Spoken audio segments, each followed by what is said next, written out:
Hey, welcome back to the channel and welcome back to the Writer's Bookshelf. So far for the Writer's Bookshelf in Season 2, we've been covering a lot of craft mechanics like characterization and everything. And last week we did the plot twist, which I thought was an interesting part of our toolbox to keep in mind. But what we haven't done much of this season, what we did plenty of in Season 1 is structure and plotting and all of that. And I kind of feel like now that we've gotten a lot of our craft under our belt, we should probably go back to a little bit of plotting and a little bit of just developing the story proper.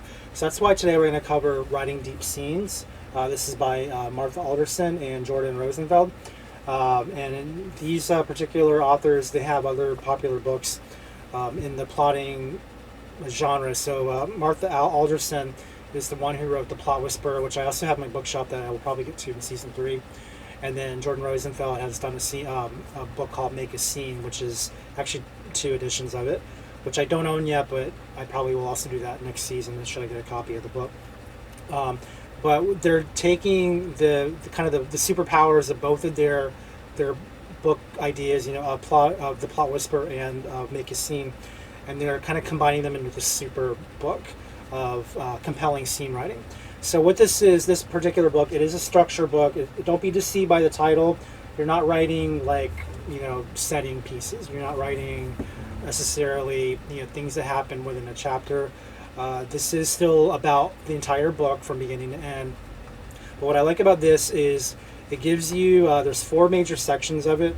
You have what's called the basics. Then you have the action setting, the emotion setting, and the theme setting. Section. And what they do is in the basics, you're going to give an overview of what the different scene types are. And then from action, emotion, and theme, we have chapters that are devoted to certain parts of the book. So you have like the beginning, the middle, or like the first middle, second middle, and then the ending. Pardon for the cough. That's from having too much coffee today. And what I like about this particular book is, again, they keep it simple. It's speaking of structure, they keep the structure pretty well fit and tight. You never really get lost because how can you? The book is literally structured the way a novel would be, where again you have overview and then you go into the heart of things. But what this does is this actually goes into the secrets of writing compelling prose by adding action, by adding emotion, and by adding theme to your story, and showing you how you can do that. And there's not a lot that I need to say that you can't kind of figure out from the idea that this book actually portrays. There's an example of one of the chapters here. Most of it should be pretty obvious just from the chapter titles, what you're going to get out of it. But what I really like about this is the opening section for the basics. They actually break down. It's funny. There's like 4 chapters just to the opening act, and it's not even part 1. Like part 1 kicks off chapter 5, so it's I think it's chapter 5. So it's funny how they have this designed so that your prologue is in of itself an entire section. Chapter 4 actually is the beginning. So part 1 is here. This is already 60 pages in the book when we get to part 1.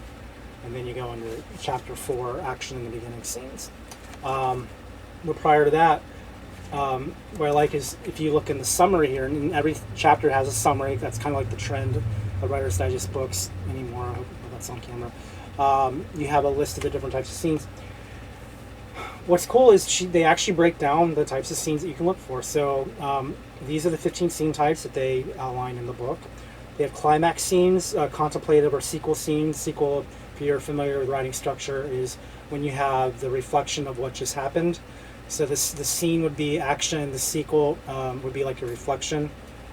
But you have contemplative, then you have the crisis scenes, dialogue scenes. So dialogue would be like when you need to explain something without oversaturating the book with just hard text.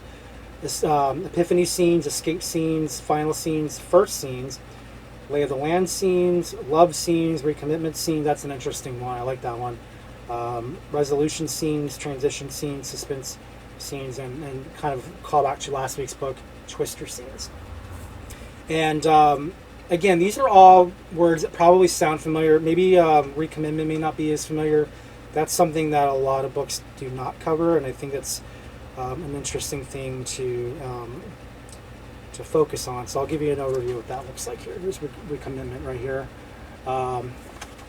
And just from the opening passage there, they say, throughout the entire story, the protagonist is often forced to recommit to and reestablish his goals. This is perhaps the first point in the story where the protagonist understands he may need to change in order to survive.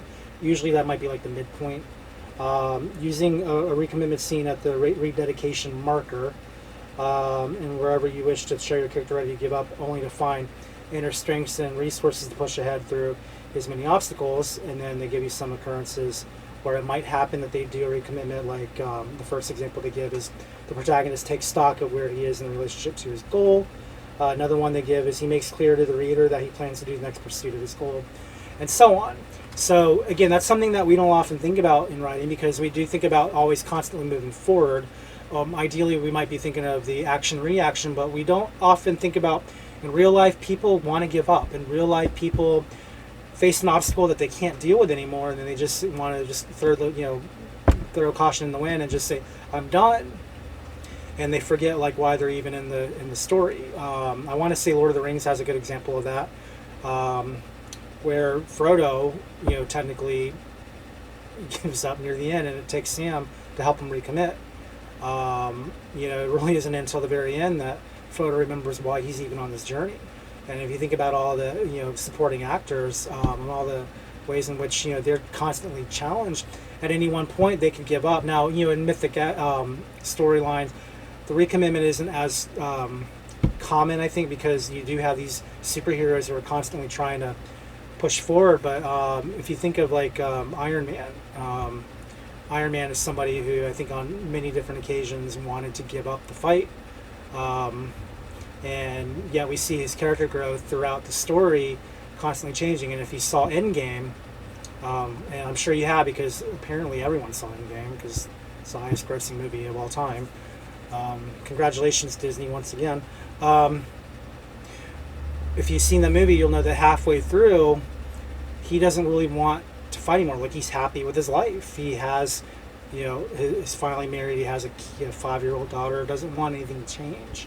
Even though half the universe has been wiped out, he doesn't want to go back to the old ways, because the old ways means he might not have a daughter anymore. And which is understandable when you have that kind of emotional tie to your new life. You may forget what your goal originally was, but the greater call was much too great to ignore. And if you remember the movie, he had this epiphany, which is another epiphany scene, where he just realized, wait, I know how to time travel. Which, it sounds absurd when you think about it, and because who really comes up with it like that? But we don't understand Tony Stark's brain, right? So we don't fully know what he's going through, but what we do witness on screen is that moment when he realizes he can fix this, and he has to wrestle with the idea that he might lose everything he has in order to make this work, but the price, or the reward rather, is to undo what's been done. And he finally has this kind of rededication to the call moment, where as an Avenger he has to do the right thing for the universe, and not just for his own family. Otherwise, he's just a guy, who's really, really rich. So that's the kind of example that we're talking about here. And not every story needs that. And some of the things that they mention is not every scene has to be in every book. But a lot of these will be. Not every book's going to need an escape scene. But characters get into jams in many forms of fiction. Genre works often show characters escaping from more dramatic scenarios as the protagonist flees for her life or from a false accusation. Yet it's not uncommon, even in memoir or literary fiction, to find a character in need of escape. Escaping puts the protagonist on the offensive. And so an example of an escape scene might rely heavily on sensory impressions, or they might be heavy on action, leave little time for contemplation. Contemplation would again be like the sequel. So there's just a number of things that they cover in this book that I think are worth remembering, and it's really well front-loaded with information. Now, the rest of the book, again, you still have the development of how to incorporate action, emotion, intention into your story throughout, the certain components of the book. So they do give you ideas on how to accomplish that within the book. So you see, like this example here, you've got evoking emotion in the first scene. Now that you have a sense of emotional state of the protagonist in the beginning scenes, let's refresh the criteria of a first scene, so that they will go back and remind you what you need. And then you have emotion at the point of no return. So it's a lot of just kind of going, back and forth of reminding you what works, but it's in a way too, it's allowing you to create a blueprint to establish an effective scene. And so ultimately what this book is, and there is a conclusion out here too, just so you all know. The whole point of this book is just to keep you on track with your structure. I think, in my opinion, it's one of the better ones in the modern printing. I think it came out, what year did this come out? 2015. So it's it follows Make a Scene and it follows The Plot Whisperer. So in other words, it probably, by combining the two, it would embellish the important messages that both of those books might have. And again, I'm only assuming, because I haven't read Make a Scene yet, but I have read Plot Whisperer years ago. But the idea is that they don't overcomplicate the lessons here. If you're a beginning writer, or if you're like early in your writing career, this is not a hard book to get into. I think this is something that if you put this early on your list of books to read and study, I think it's going to give you a leg up in how to do your first draft strong. Now, as always, I recommend plenty of books on the craft. If you go back to season 1, it had Story Engineering and Story Trump Structure. Are both, I think, worthy books to begin your career on if you're a new writer. And if you're a veteran writer and you need a refresher, those books still, I think, are worth reading. But this is, I think, when you're in that stage where you just want the refresher, or if you want a good solid foundation as a beginner, this book, I think, really is a good one to have in your corner. And I know if you go to the reviews on Amazon and Barnes & Noble, it's pretty consistently high rated, as far as I remember. So I definitely think this is one that you don't want to leave on the shelf. You do want to bring this one home if you can. You may not be able to find it on the shelves anymore, or if you go to Barnes & Noble, there might be a few out there that still carries it, but for the most part, you may have to order it online now. I think it's been long enough that it's probably not a common staple anymore like it was a few years ago. But nevertheless, it's worth having, so do check it out. Again, it's Writing Deep Scenes, Martha Alderson and Jordan Rosenfeld. So as usual, if you like this video, do like to subscribe and do all the things that YouTube was telling you to do. If you have any questions, always ask in the comments. If you have anything you want to contribute to the discussion, again, leave a comment below for all of us to enjoy and to respond, and a gawk and a thumbs up and all that fun stuff. And then if you have suggestions for other books you would like me to cover in the future, say so in the comments below. And if you're one of the authors of these books that I cover, do shout out, say hi, let us know you're paying attention. And if you have anything you want to add to our discussion, please speak up, let us know. If you're an author who has a book out there that you want me to cover, again, give me a shout out. You can send me an email and let me know that you would prefer that I cover it. And I'll get to you when I can. Again, I have a list that I'm trying to work through, but at some point that list will be empty. So by all means, keep us updated. And then if you like this series, or if you like this channel and you want to support me in my efforts, you can always support me by buying one of my books. Buying a book helps me for two reasons. A, it's money in my pocket. And I don't really, every little bit helps. The other thing too is if you get it off of Amazon or one of those places where the algorithms kick in, the more people who buy them, the better they'll get noticed, and the more likely other readers who are not watching this channel may find it. And that can also help me out a lot more, so that I can give more of my attention to this kind of thing, and I don't have to divide all my time across thousands of different places. So that's always helpful. And then if you do get a book, make sure you review it, especially if it's a good review. But even if it's even if you're not crazy about the book, every little review kind of establishes credibility for the book, and and this is true of even these books, by the way. If you do get this book or any of the other books I've covered since the beginning of the series, and you read them and you like them, review those too, because those authors I know will appreciate it as well. And again, if you we all want the positive reviews if you got them, but we also want to know what you truly think.